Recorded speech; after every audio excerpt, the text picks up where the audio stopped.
Professor, nós acabamos de assistir uma reportagem sobre reformas no sistema eleitoral brasileiro. Dessas reformas que estão na agenda pública, quais que você considera prioritárias para o país?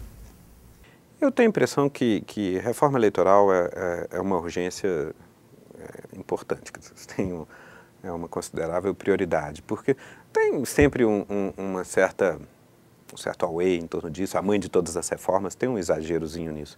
Mas o sentido em que ela é primordial é o fato de que, bem ou mal, o país está melhorando, as estatísticas têm melhorado. Começaram a melhorar com o Fernando Henrique, melhoraram mais rapidamente com Lula, né?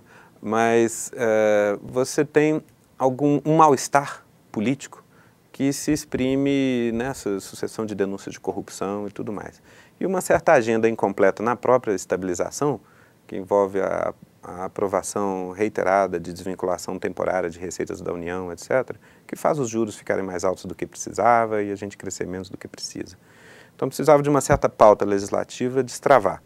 Eu acho que para isso a gente precisa de conferir maior organização interna ao Congresso, que poderia talvez ser alcançada se a gente conseguir controlar de maneira mais eficaz, mais confiável os fluxos de financiamento de campanha, sobretudo na eleição de parlamentares proporcionais, porque a gente está falando de milhares de candidatos em que os tribunais têm muita dificuldade de produzir uma auditoria confiável das contas todas. Como fazer esse controle, professor? Uma boa saída poderia ser o financiamento público das campanhas?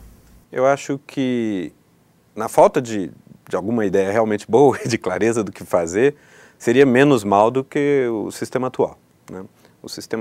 A proposta que está na mesa desde 2003, que foi relatada originalmente pelo deputado Ronaldo Caiado, do então PFL de Goiás, né, hoje DEM, né, envolve financiamento público de campanha com lista fechada, em que o partido designava a sua lista e tal. É preciso fechar a lista para ter o financiamento público. Eu até acho que eu acho essa proposta superior ao que a gente tem.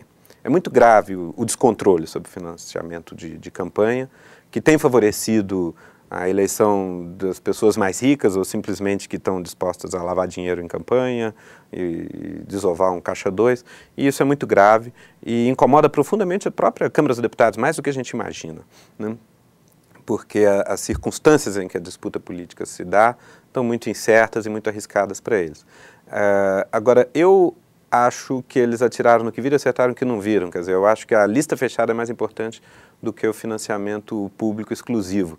Seria saudável se a gente encontrasse uma maneira de produzir, limitar drasticamente empresas, eu acho que no limite até proibir pessoa jurídica, e algum mecanismo de fixação de tetos nominais ou coisas assim, e controle via internet, etc., que induzissem desconcentração de doadores. Isso seria o ideal, que faria os partidos terem que ir atrás de doação desconcentrada. Agora, essa lista fechada, na sua avaliação, ela pode fortalecer os partidos? A ideia é essa. Eu acho que o principal benefício potencial é isso. Eu acho que não é tanto que fortalece imediatamente os partidos, vai botar alguns ônus sobre o partido. Na hora que, em vez de o eleitor simplesmente montar, ele ter simplesmente que montar um monte de candidatos e deixar o eleitor escolher, se ele tem que ordenar, ele está internalizando um conflito firme, né? Que o pau vai quebrar nas convenções. E depois vai ter que sair a campo. E eu acho que o principal efeito positivo, acho que é durante as campanhas. O partido, como eu costumo brincar, o partido tem que sair na chuva, o partido tem que sair do armário e em vez de se omitir na disputa sobre políticas, em vários sentidos eles fazem isso, eles vão ter que sair, na hora de buscar votos, dizer por que votar em nós, né? Um deputado, um candidato de um certo partido, candidato a deputado, que foi em 14º na lista dele, ele pode estar furioso que está em 14º, que saiu da convenção assim. O eleitor pode estar furioso de ter que votar para eleger ele, ter que eleger outros 13, mas não tem jeito. Ele vai ter que se dirigir ao eleitor falando, vote em nós. No partido. No partido. E o eleitor vai perguntar, por que eu devo votar em vocês? Quer dizer, não estou imaginando que vou fazer partidos ideológicos da noite para o dia, isso não é assim em lugar nenhum do mundo. Mas você vai ter que forçar os partidos a comparecerem em público como tal, como organizações políticas que têm algum tipo de plataforma. Professor Bruno Vanderlei Reis, eu agradeço a participação e a gentileza da entrevista aqui para o programa Extra Classe. Eu que agradeço, é sempre um prazer. Confira agora as notícias da agenda.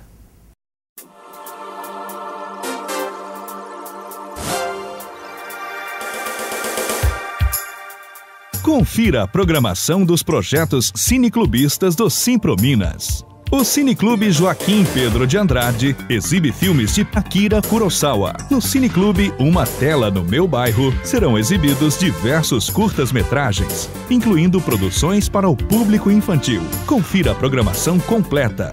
A entrada é gratuita. 10ª edição do FETO, Festival Estudantil de Teatro, de 20 a 30 de outubro em Belo Horizonte. Serão oferecidas oficinas, 22 espetáculos, debates e palestras. Os espetáculos de rua são abertos ao público com entrada franca. Mostra de Música Instrumental Mineira. A primeira mostra da nova música instrumental mineira traz em sua programação um interessante recorte da nova geração de músicos em Belo Horizonte. A entrada é franca. Nesse domingo, 24 de outubro, às 11 horas, no Parque Lagoa do Nado, bairro Itapuã. A seguir você confere o ponto de vista.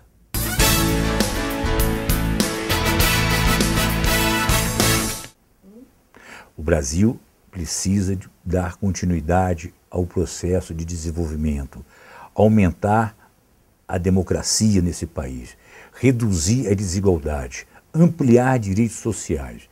Por isso, nós do sindicato chamamos os colegas, professores e todos os trabalhadores para que nesse segundo turno reflita sobre esses dois projetos. Nós precisamos reduzir as diferenças sociais, distribuição de renda, para que os trabalhadores possam ter melhores condições de vida. Por isso o sindicato faz um apelo para todos os trabalhadores, os professores. Vamos fazer esse Brasil avançar, aumentando a democracia, reduzindo as diferenças e aumentando nossos direitos sociais. A gente fica por aqui, mas para saber mais sobre o Sindicato dos Professores, é só visitar o nosso site. Envie sugestões e críticas para o endereço extraclasse@simprominas.org.br. Um grande abraço e até o próximo programa.